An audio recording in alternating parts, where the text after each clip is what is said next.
All right, welcome to another Gray Pages. It's just Taylor and I this morning, and Dynamic duo. you might need to sit back a little bit. I can't hear you too well when you're in front of the mic there, but the dynamic duo. We're gonna. So I don't actually know where we're going today, but Taylor texted me last night and said, "Let's talk about hope." And let's do that. I think. Did you have something to kind of kick us off with that? Well, yeah, and here's why, man. I think it could be a really good conversation between us two, which, I was thinking about it this morning. I got up here early just to sit, and it does sort of seem like 60 to 80% of our conversations on this platform revolve around a similar theme of you know this world is tough. Mm. And I think the reason is because up to this point, we've sort of chosen to live a way that isn't conventional. I'm not even saying that we necessarily live super sacrificially. I'm certainly not saying that we suffer on purpose. But I do think I've framed it this way before. I think there's almost like a beautiful bondage, like a calling that has captured us, that you can't let go of. I'll reference a scene in a film. Maybe we can put it in the show notes, but I love this one scene in the movie The Covenant. Have you seen it yet? I don't. I don't know. I don't. All right, so the film is about Jake Gyllenhaal plays a character named I think his name is Sergeant John Kilney. I think I'm saying it right. Um, Killy maybe. So here's the premise. They're in war somewhere in the Middle East. They are currently, in the movie, they're trying to locate Taliban, and they're trying to locate bomb manufacturer, bomb um what's it called? Where they're manufacturing bombs, Mhm. factories. Mhm. And they get surrounded by the Taliban, and his interpreter rescues him in a very dramatic, extremely sacrificial way. Like, kind of carries his body, that's certainly going to die, carries his body, it's estimated, but let's say 50, 60, 70 miles on a Whoa. cart. First, he pulls him probably 10 miles on a wooden, contraption that he finds. Then he steals a truck. Then he totes him another 20, 30 miles on a wooden cart, saves his life. Um, this is a true story. Is it? Uh, yeah, it's a true story. He makes it back to the U.S., but his interpreter, his name is Ahmed. His interpreter now has the largest price on his head that the Taliban has ever put out, along with the sergeant, who's obviously not there anymore. Part of the I'm telling the whole movie, but part of the interpretation agreement is that he and his family, Ahmed and his family, will get visas. Okay. They don't get the visas. This is really important, though. Leading up to this scene, you can find just the scene on YouTube or something like that. I would recommend watching the whole movie. It's a Guy Ritchie film, which right there, that should sell it. Yeah, yeah, for sure it does. I was You like, feel oh, me? So there's this one scene where he's standing with the colonel of his unit and another friend that is higher ranked than him, and he's tearing up with ferocity and anger and emotion because he wants to get Ahmed and his family back.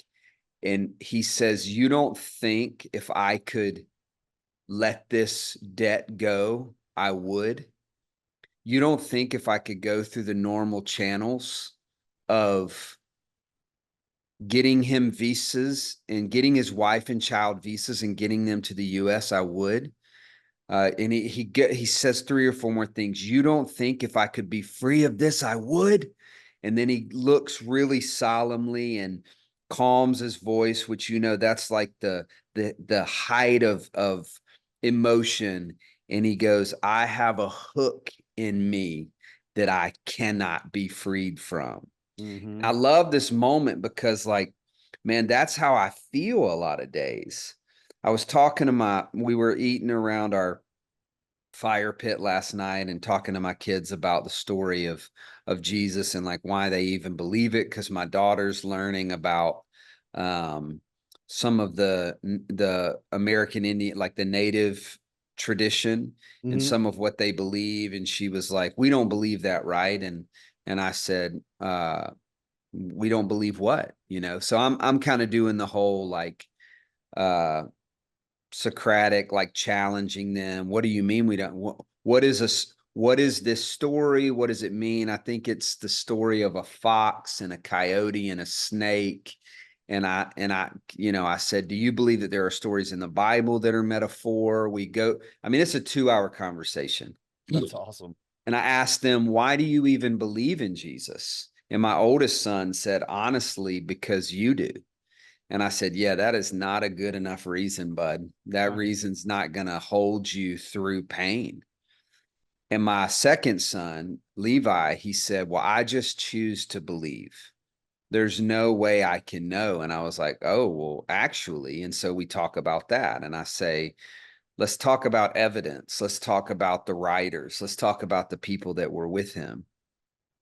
So we're talking all about the story of Jesus, but I came to this one point and I said, the day that I realized that I actually believe in this man and the things he said and the things he taught, which he taught that he was God,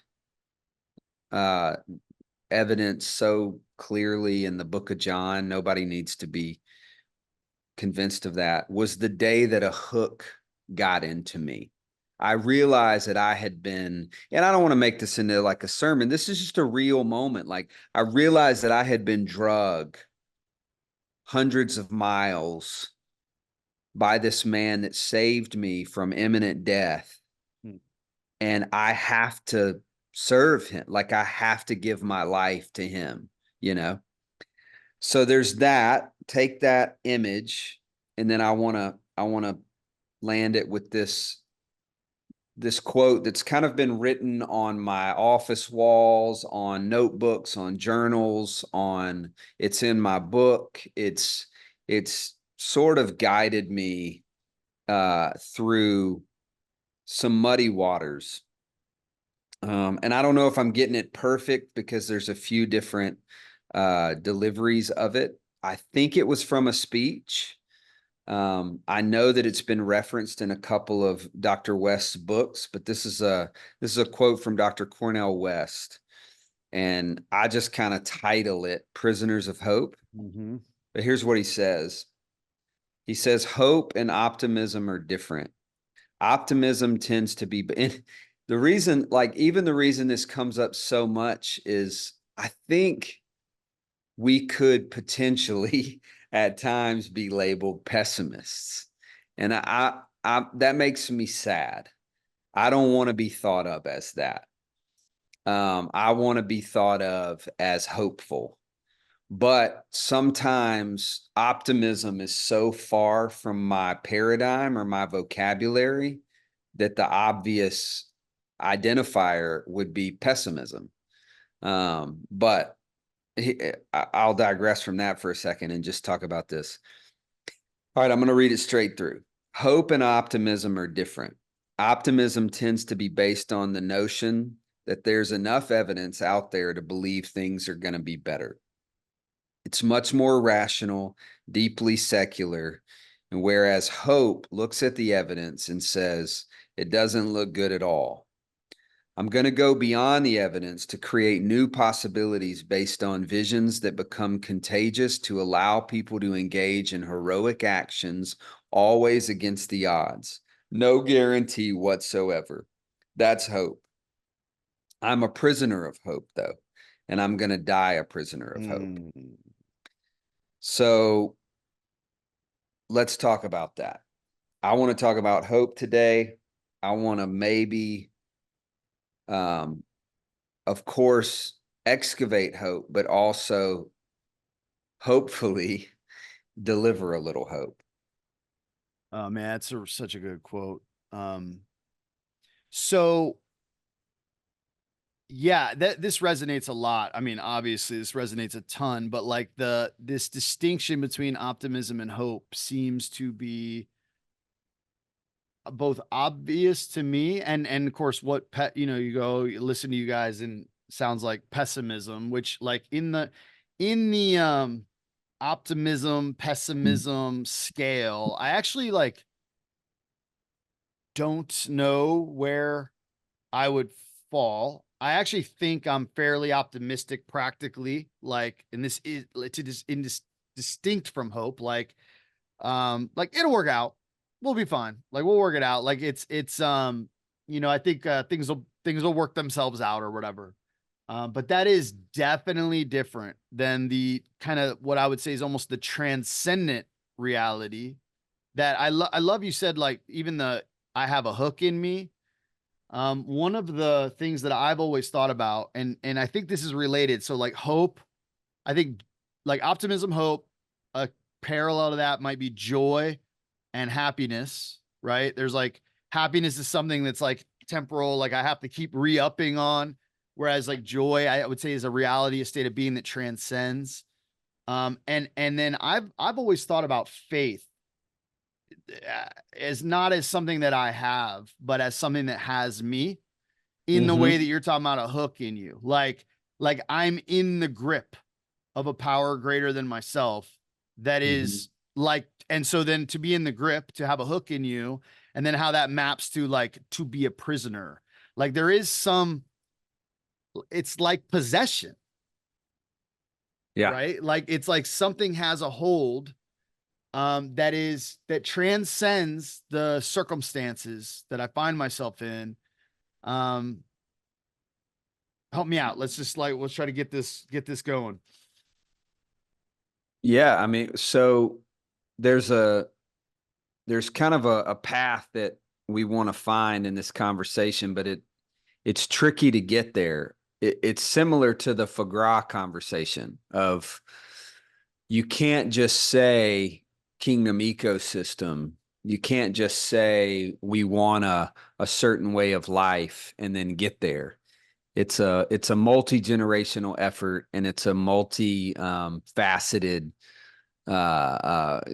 breakdown of how we even wound up where we are. I think the reformers were really hell-bent on the depravity of man.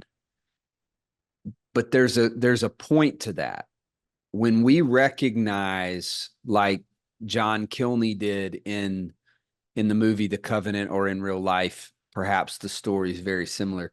When we recognize what we've been saved from, when we recognize the significance of Christ's sacrifice, and when that is a daily meditation,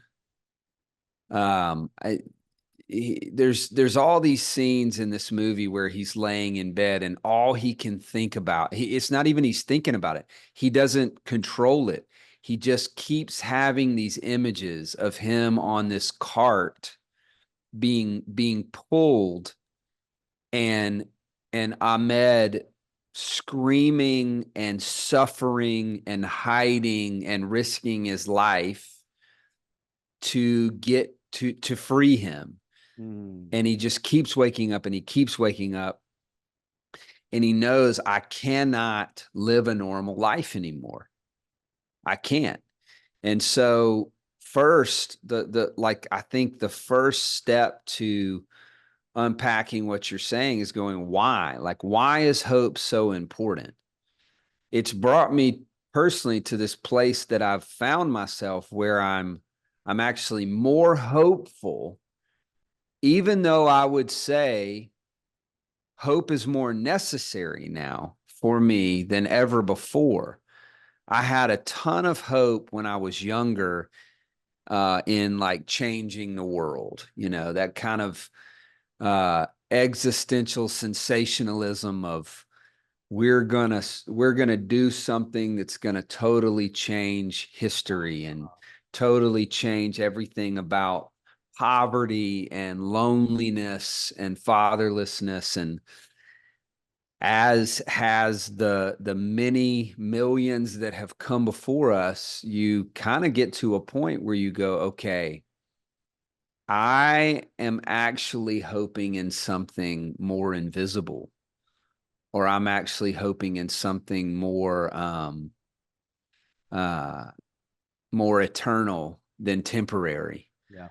So the reason, get ready, but I'm probing you. But the reason I was saying that it actually is really important. I don't like self defeating mentality. I don't like just constantly dwelling on the depravity and the worminess of my soul and my flesh. But I do understand more now than ever how important it is to remember myself on that cart being drugged to salvation, and then kind of coming out of that place of lowliness and going, all right, Jesus, and let's revisit this in a minute, but Jesus is an aroma, and I want to carry that aroma. I want to carry that hope everywhere that I can in this little 80-year or less journey that I have here. What I don't have much left of is optimism. I don't feel much optimism that the world is going to change. In fact, if you really press me, and we can talk about this too some, but I actually think the world is only going to get worse. I think that as technology increases, as the craftiness of man increases, that the world only gets worse. I think we have kind of misleading data out there that some things are getting better, but as a whole, the things that we long to see alleviated, uh, slavery, poverty, fatherlessness, depravity, lostness in the sense of like, I have no idea what my purpose is, why I'm here, all of that, on and on and on. I think things get worse. So, genocide. So my optimism is hanging on by a thread if it's even there, but my hope that a better city is being built that will be eternal, that we can then architect shadows of that better city here, even if they're momentary. I'm very hopeful for those things. And that's what keeps me in the game, which is sort of our goal. Like if somebody said, what's your goal of all this? I would say it's to keep people in the game. I reread our whatever you call it in a book, our dedication this morning, and we dedicated the book to the brave, courageous practitioners who are still in the game. So I feel like this is a really interesting topic because like I feel like even there's like a defining of terms needed a little bit. Like, people use the language. I mean, I remember wasn't there like a Obama poster that said like hope across the bottom or something like that? There's like hope in. So like we put hope in things, hope in um plans. We put hope in. There's like we use the word in a way that's like tied to, and I guess I'm bringing that up to say I don't think that's what we're talking about. Like there's like it's not necessarily something like an expectation of good outcomes or even like tied to something it like you use like hope in something invisible, hoping in something that's like the hope is like some transcendent reality that actually is like it's like eschatology is actually like baked into the action of today or something like that. Right. Like that's why Right. I've always loved the like hope as protest. Like even in the quote you said it doesn't look good at all. But I'm going to go beyond the evidence to create possibilities. There's like something like Yeah. willful determination in the posture of hope, but there's still like the acknowledgement that it's beyond your will. Like I'm a prisoner of, I'm in the grip of. There's something beyond pulling me into. But it is also like stirring it. Like hope doesn't settle me, it unsettles me. It's like it's what I feel like it's what puts in me the over my dead body. The will the ability for the people that we look up to throughout history to lay down their lives. Like it's something beyond, something worth giving everything for. And like hope is like makes itself embodied, makes itself kind of manifest. And I guess like I don't know, like it's a weird word, right? Like that in the way that we're Yeah. using it, where it's not like it's not about controlling outcomes or directing the path, but rather some sort of like openness to possibility, like just opening the door to something unknown, something other than what seems inevitable. Um, Yeah, Yeah. I'm actually really interested about its relationship to something like expectation or anticipation. I don't actually know how to like thread those together. Yeah. Well, I mean, so expectation and anticipation those are maybe the bookends. They're definitely at the core of what we're talking about. I was meeting with a friend this week, and we're just kind of talking about our city and ways um that we can be a blessing in our city. And he is he would not say that he's not a believer in Jesus and the story of Jesus, but he would say that um he doesn't hold to any Christian beliefs Mm-hmm. or standard or creeds. He would definitely say, I'm not a Christian, in the traditional sense. And if you said, hey, do you follow Jesus? He would go, no, no. Right. Um, so as we're talking, we're telling one story, and we're fairly new friends, but we're talking about one story. He's telling me this story of serving this family. And one of the central themes of a lot of our conversation has been, which is really, really kind of, what's the word, like edified me, Mm. like fed my soul, is this idea of being in service to others. Mm-hmm. And uh sorry for the constant film references whenever I talk, but They're great. there's another scene in a movie called The Magnificent Seven.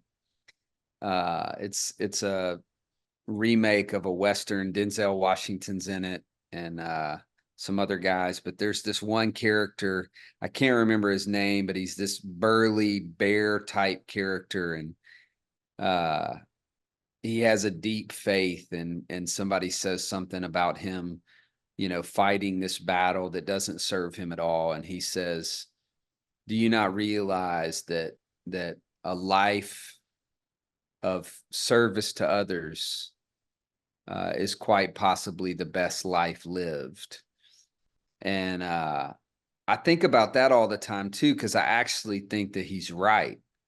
Like, I actually think that that there's so much confusion around faith and the cross, and like how Jesus's death and resurrection, uh, how deep it goes, and the point of it all. And I'm talking to this friend, and he starts talking about service to others. And particularly, he talks about hope. He said, this day that I built these beds for this family, and he names the little girl. He still remembers her name. This was 2016, so 8 years ago. Mm-hmm. He even took me to where she used to live. They're not even here anymore. And he said that was her house. He has such a deep embedded memory, like an indelible yesterday type memory of this moment. And when he showed me, I looked at him and I was like, and this isn't like a necessarily like an evangelistic moment. It's more of just a recognition of reality. I said, dude, you believe in the kingdom more than many people that I know. Like, you're so moved right now in this moment by hope and service of others. Now, he avoids it at times because this world has a grip on him too, just like it does me a lot of times. But what I'm trying to even convey to anyone listening is like, don't forget that a life devoted to service of others is such an aroma of Christ and the kingdom, and is such an existential, multi-dimensional display of hope that it travels like through space and time. It goes beyond our existence. It is maybe, I don't know, this might be an overstatement, but it is maybe the most significant display of the fact that there is a creator, there is a God. He did give his life for us, and he does invite us into his work. It's not about, look, it's just not about what happens when you serve others. In the Magnificent Seven movie, they go and fight for this town against this baron who just, this kind of murderous character that's taking whatever he wants and killing whoever gets in his way. And these seven sort of outlaws go and fight for this town for no reason other than to just serve them. And there's kind of a debt to be paid.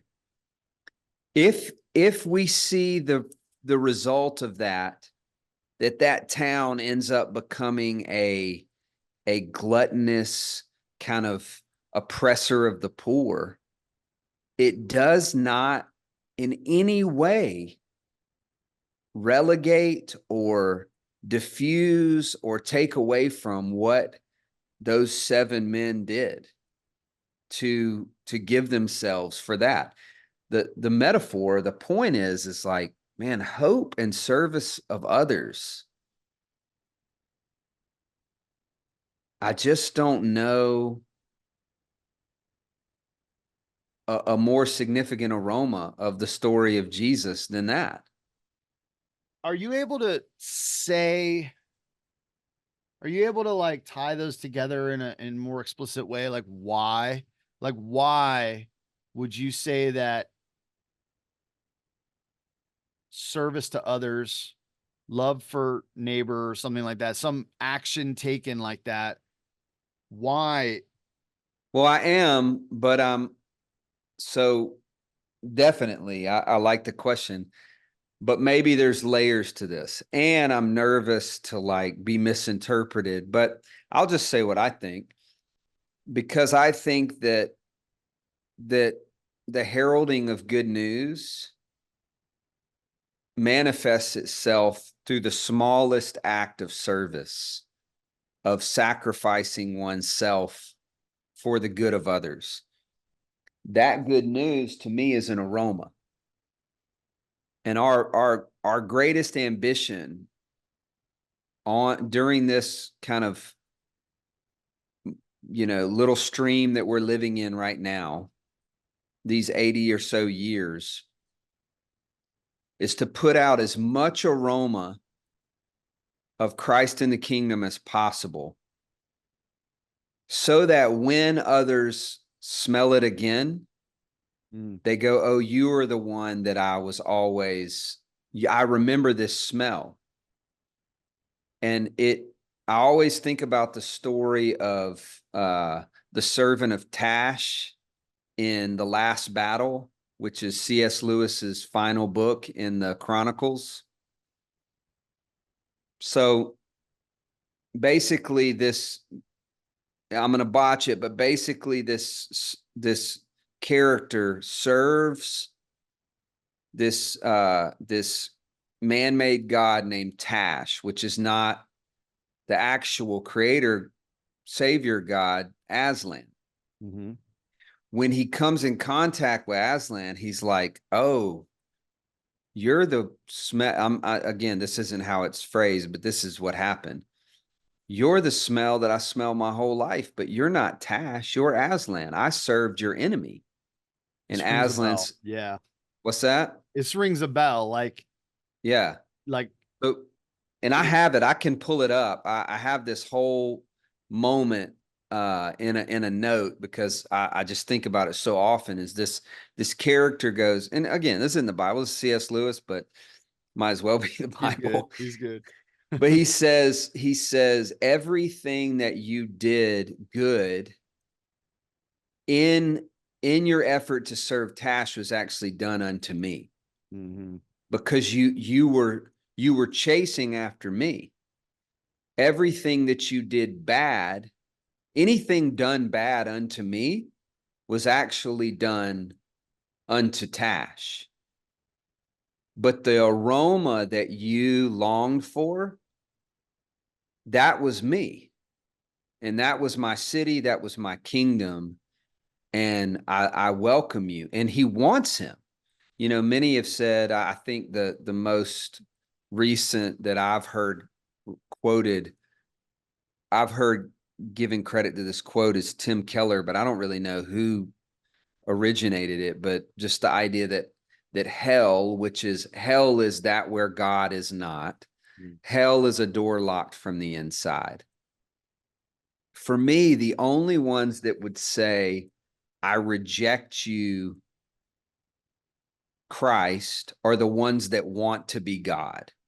I don't know who those are. But the ones that want to be God cannot stand in the presence of God.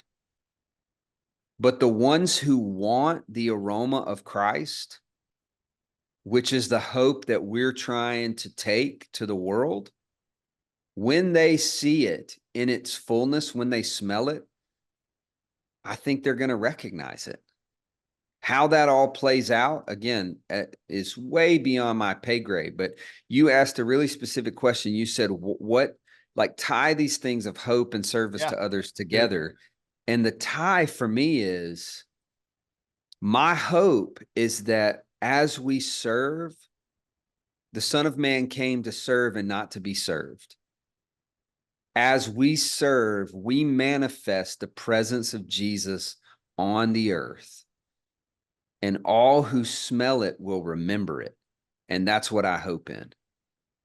Man, this makes me think of so many things. And that, I think, it was a really good answer. It reminds me of, like, I can think of a specific individual and a specific car ride, but this has happened many, many times over the years where, we back in the day, we used to do a meal at what's called the Good Samaritan Inn. It's like the largest rooming house in Tampa. It was an old children's home. So they can, there's like there's like 100 people at this place. Like it's like a hotel.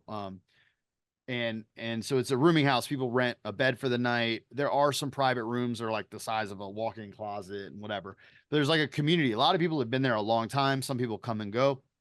But we used to take dinner there every Tuesday night just to eat dinner and hang out and just make friends, Yeah. you know? And I I remember. always loved that in contrast with many of our other places that we shared food. We had some meal sites at the time where people would come to us, but I really loved that like they were having us in as guests in their home. We would just bring some dinner with us and like hang out at their place, which I really loved. It was very clear to me I was being like received in.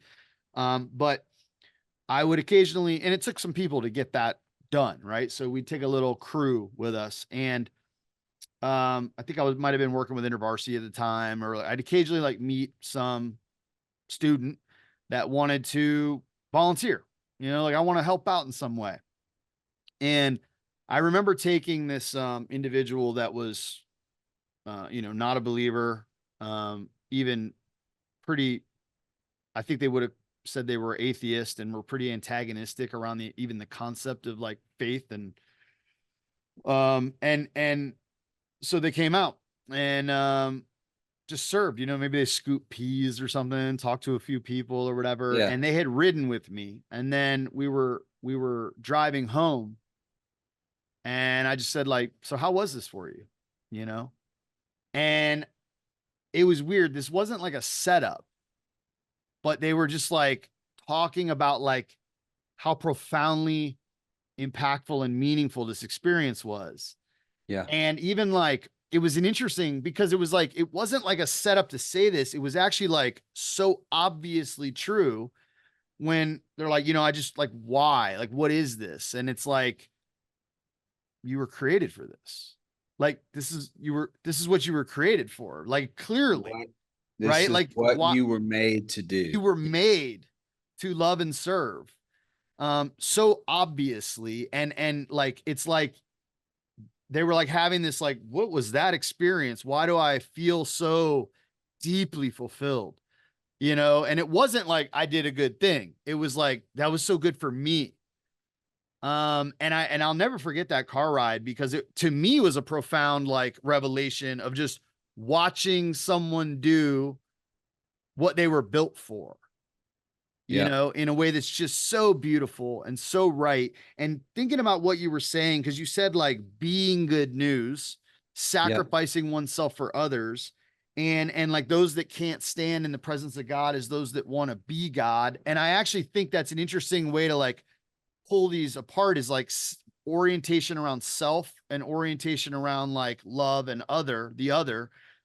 Because, and I wonder about this because I'm like thinking like, well, what is the I want to be God? And maybe it is to be most important. Maybe it is to be in control. Maybe it is like some of the things that we, even as we talk about like Babylon, like it's the thing that's like makes control, demands, have its will and its way, um, have others submit, as opposed to submit oneself, to lay one's life down, to offer in love and care for the other as like the contrast. And that actually is an interesting, like it brings me back to the idea of, I do think there is some orientation around the future that hope is, but it's like an embodiment of it. I'll often talk about being like Yep. rehearsing in a coming reality or like acting like it's here today. And it's like the idea that we embody the future that we hope for. And we Yes. actually build the future that we hope for, even though we don't build it, it's somehow built in us and through us. Um, because of this thing that we're enamored by, or this North Star we're looking at, or this hook that's in us, or this grip that we're in. But I do think it might be like, I'm glad I asked you that because it did like clarify a bit about orientation around self and selflessness. And thinking about that question I asked about expectation, because I was thinking, a lot of folks will serve others. Like even as I told that story, I had to say like it wasn't a setup because someone could go recreate that so that on the ride home they could tell someone you were built for this. as an evangelistic tactic, right? As like this is, you know what I mean? Like, but it's like I served another No, that's so that okay. I could So gain now access or we're influence. at signpost number 2. This is why we go down these roads. So there's this moment that happens with Jesus that I love to reflect on, almost seriously, almost weekly, just as I'm kind of moving about. He uses this phrase. He says something like the religious leaders like to pray in the streets. And doesn't he say like look disheveled or That doesn't sound right. loud for everyone to hear? Yeah, They put stuff on their faces. they make their phylacteries long, like they, Yeah. They want to look like they've been fasting. They want to look like they're exhausted. They want to look like they're holy. oh, like fasting. Yeah, it does talk about, yeah, yeah. Here we go. It's Sermon on the Mount. Let me see if I can find it. I pulled up the wrong thing. I'll find it. It's go ahead. So find it. I'm going to let you read it when you get there, but the key like moment in this teaching is he goes, they have received their reward in full. And what's so profound about that to me is it's not a judgment as much as it is a recognition that, and let me know when you find I it got because I it. want to, okay, go ahead. It's actually funny because it's the setup for the Lord's Prayer. It's Matthew 6. He says, "Be careful not to practice your righteousness in front of others to be seen by them. If you do, you will have no reward from your Father in heaven. So when you give to the needy, do not announce it with trumpets as the hypocrites do in the synagogues and on the streets to be honored by others. Truly I tell you, they have received their reward in full. But when you give to the needy, do not let your left hand know what your right is doing, so that your giving may be in secret. And then your Father who sees what is done in secret will reward you. And when you pray, do not be like hypocrites, for they love to pray standing in the synagogues and on the street corners to be seen by others. Truly, I tell you, they have received their reward in full. But when you pray, go into your room, close the door, and pray to your Father who is unseen. And then your Father who sees what is done in secret will reward you.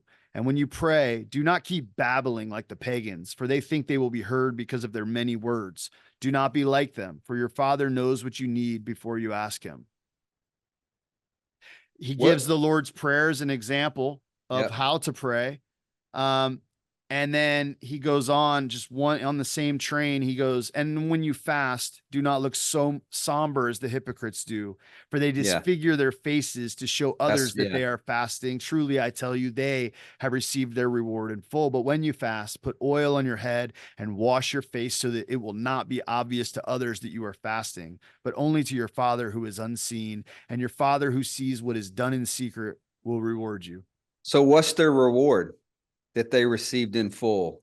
Accolades, Yeah, that's right. So respect. here, let's break it down to us. And this is so valuable to me. This is like such a pearl.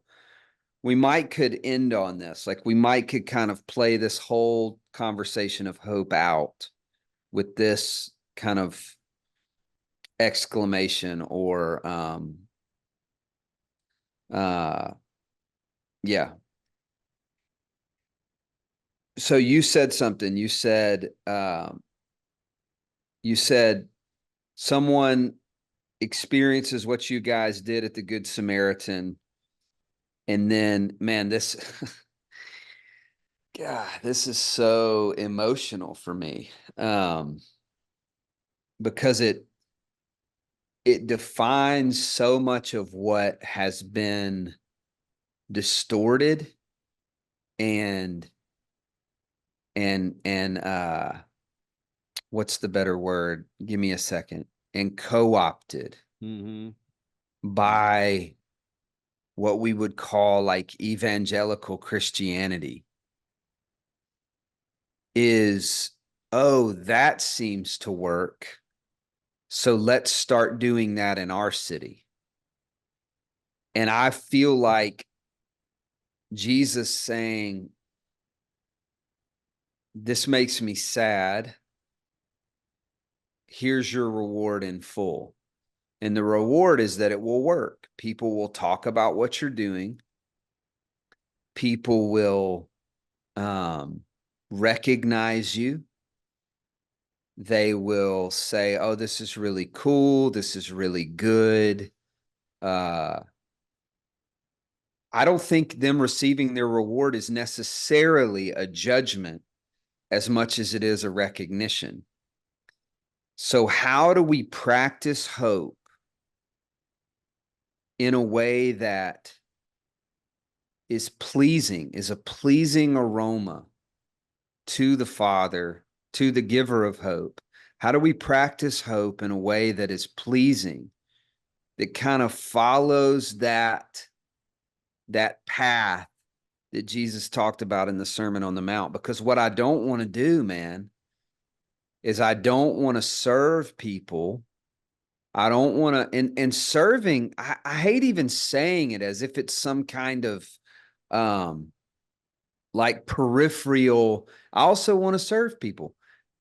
I think that I'm trying to convey it is what we were created for, which is what you said.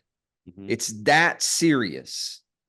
It's why we're alive, to serve people and convey hope.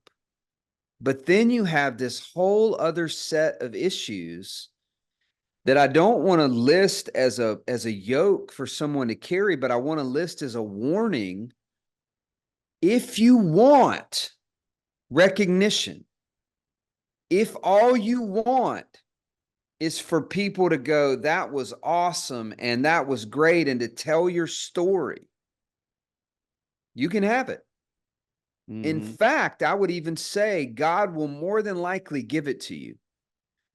But he says something in that teaching. He says the Father will reward you in secret. Is that right? The Father sees what is done in secret will reward you. If you want the Father's reward, which is so much more significant, yeah, it is so eternal, is so deeply like satisfying, you can't pursue the things that the religious leaders pursue. And this is what makes what we do so impossible. yeah, right. It's impossible. It's so impossible to live a life of service, a hopeful life of service, and just trust that some invisible God is rewarding you somewhere that's storing up. There's no other way to do it apart from faith. Yeah, this is interesting because I actually also, though, would say from my own experience, like there is a way in which you find that the work itself is rewarding immediately. Like internally, there is like these are the kinds of things like transcendent realities like joy. Like joy is from outside ourselves. You can't concoct joy, but joy can grip your heart, and like even in prison, even in good times and in bad, it transcends circumstances. And I do think that is some kind of a like a taste of the eternal, like and I actually often will think about like, even the effects of like flow state or joy, or in the same way I'm using hope, like just like that person processing on the way home was like, what they're articulating is like, this was deeply rewarding. Right. And why I've always said, even a lot of actually I'll use not my story, but St. Francis's story. Like people would come to St. Francis and go, man, it's so great what you do for these lepers. And he's like, oh, you don't understand what's happening here at all. Right. Like they welcomed me into their family. Right. They saved my life. They are the presence and grace of God to me. Like, and in reciprocal relationships, sure, I like bandage some wounds and care for people, and like I do my part in these, but I am not, because even the framing of service to others is a fine way to say that. But it's like I can also say like much of what you would call service to others in my life is almost done in a selfishly in a selfish way. And I don't mean like for me or oriented around me. I mean, it fills me in a way, it gives access to God in a way that like nothing else does. No service, no reading, no, there's nothing that does that in the same way. So like, anyway, I hear the like some invisible stockpile of rewards in some by and by, but like personally, that doesn't resonate a ton to me as much as the kind of transcendent reality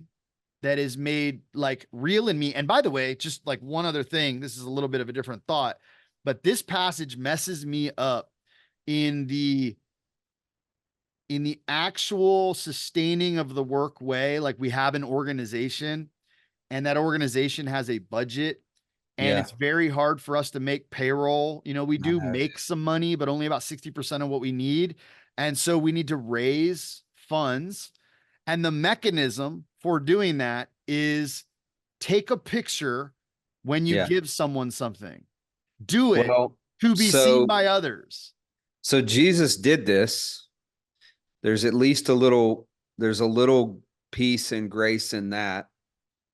Um, whether you could say he allowed it, you could say he instructed it. It doesn't really matter. He had followers, particularly the women, who regularly, they didn't have cameras, right? But they regularly gave pictures of what was happening. They told the stories and they raised money to fund what he was doing. So you can start there and go with almost fear and trembling, like, God, how do we even do this? You know, one of the things we've been talking about doing here is we've done it everywhere we've lived, but just starting a weekly meal, like a Yeah. beautiful kind of tablecloth meal here at our restaurant. In an evening that we're closed and inviting our friends that aren't necessarily exposed or privy to meals like this. Yep. You know how much that's going to cost after like we do it 8 times? Like the first 6, people are going to be amped. They're going to donate food and time, but it just gets boring. Nobody changes. There's no great story. People are fighting over food. You know, things are getting stolen. And then, people are like, I don't want to do this anymore. Hmm. You know, what difference are we actually making? And then as a leader of something like this, you have to start tracking difference.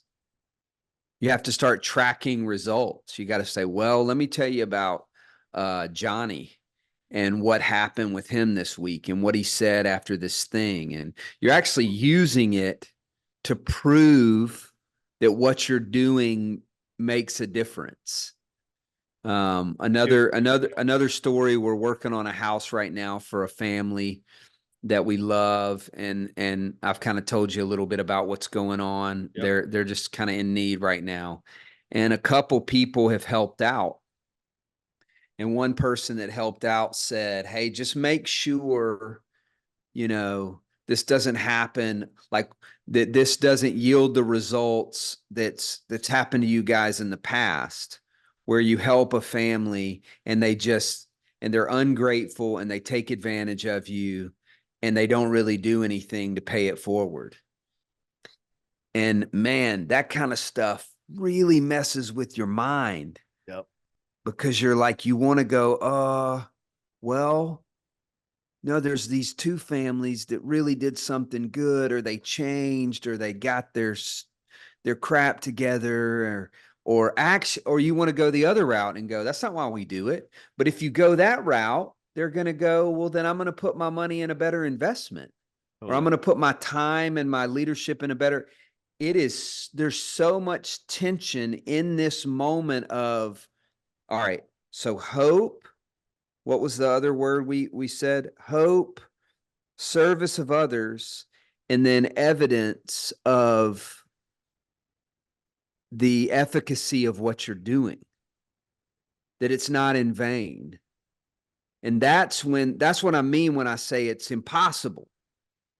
It's only through faith to go, no, we're just going to continue, not because we are humanists or do-gooders, but because there's a hook in us.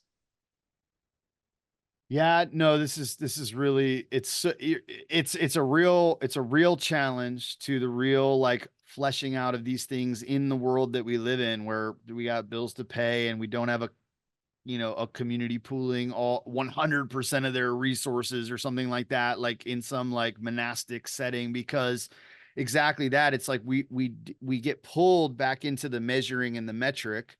And interestingly though, like there are times where you look at something you're working on, you're like, this doesn't seem to be worth doing. Like there are things we definitely stop doing 100%. because like, yeah, I tried that, it doesn't work. And what do you mean doesn't work? And it's like, and so it's like some things you drop in the It doesn't feel like good course. news. It doesn't feel like good news. Doesn't feel like good news. It isn't the thing that we're doing. And yet a thing that is good news that isn't like like we get, because I often associate what I see as burnout with a need for fruit, a notch in the belt or something. And it's like, yeah, but what, I always think of that Mother Teresa, like God didn't call me to be successful, but faithful, like what if the thing, it was like, yeah, I do it because it's right. I do it because it's good news, because it's grace and mercy. And I'm trying to embody a reality here. And maybe it doesn't, I am open to the possibility of either outcome, because that is actually not in my hands. That is not up to me. It does take some commitment to something else, something that transcends that. Yeah. Yeah. So I have no idea what to title this, but I think the idea of being a prisoner of hope, it's a path that starts with recognizing that you were Sergeant John Kilney, you were on the cart dead or dying, at least. I don't care about the theology of dead in your transgressions ideas, but more of I'm lost, and the enemy is at my door, and a savior came and he pushed me to life. Mm-hmm. He wheeled me to life and willed me to life. And now there is a hook in me. I'm a prisoner of hope. At the end of the movie, they're together. You see pictures of them. I hate to spoil the film, but it's totally worth seeing regardless. And you should have seen it by now. Like, it's over a year old. And it's Guy Ritchie. So the fact that you haven't seen it is surprising to me. I'm actually pretty sure I have seen it. As you're talking about it, and I looked at some pictures, I'm pretty sure I've seen it. I actually have a terrible memory, so I could watch movies over and over and over, because I do know that's true. I affirm that you have the worst memory of anybody that I know. It's funny. My two partners in Brave Cities both suffer from Alzheimer's. We have dementia. So, but there's pictures of them at the end in real life, like John and Ahmed together. And that moment struck me of like, there is a moment, and I believe this probably in a more sustaining way than you, which I would credit you for this, not me, but because you just sometimes seem to love the work so much. But I actually believe there's going to be a rest from the hook. Like, I think the hook, we rest from it. I don't think we stop working. I don't think that we are, but I think there's a glorification stage of our existence where the hook is no longer there. And now we are just together. Like, we're not giving the aroma anymore in faith. Our faith becomes sight. And I know that you believe that, but I do think we will see our Savior face to face, and that faith will become sight, and that hook is no longer there. Like, we are at rest now. But I don't feel that now. I feel like I'm a prisoner of the hope that's been given to me, that my only real purpose of existence in this life is to spread that aroma of hope everywhere that I can. And in a sense, to hell with the results. Yeah. Okay. So I'm going to ask you a question. Because spreading the aroma made me think of another passage, just the chapter before this in Matthew 6. And because that has a little bit, that aroma affects the people around you, right? It's like something that like they can sniff out or something. And so in Matthew 6, we have like, don't do this to be seen. Don't do this in front of others. Like, do it in secret, in hiding. And then in the chapter before, he says, because this is all a Sermon on the Mount, in the chapter before that, he says, you're the light of the world. A town built on a hill cannot be hidden. Neither do people light a lamp and put it under a bowl. Instead, they put it on a stand. It gives light to everyone in the house. In the same way, let your light shine before others, that they may see your good deeds and glorify your Father in heaven. And I'm just curious, like, it feels a little like there's like this paradox that we're called to live in. And I just wonder if you have any like thoughts between that tension there. Well, I mean, I don't want to be redundant, and I want to kind of I want to no, I want to kind of wrap the conversation up on, no pun intended, but like a hopeful note. But that is sort of, so that they may is maybe the most significant part. Is this is what we want. We think that everyone is dying on this cart. And we want them to know that God is the loosening of the yoke, or the undoing of the, what does Isaiah 58 say? He loosens the bonds of wickedness. He undoes the straps of the yoke And breaks every yoke. Yeah, I mean, this is how I would answer, is Isaiah 58 is the holistic realization of what you're saying. I actually want my joy to come with the dawn.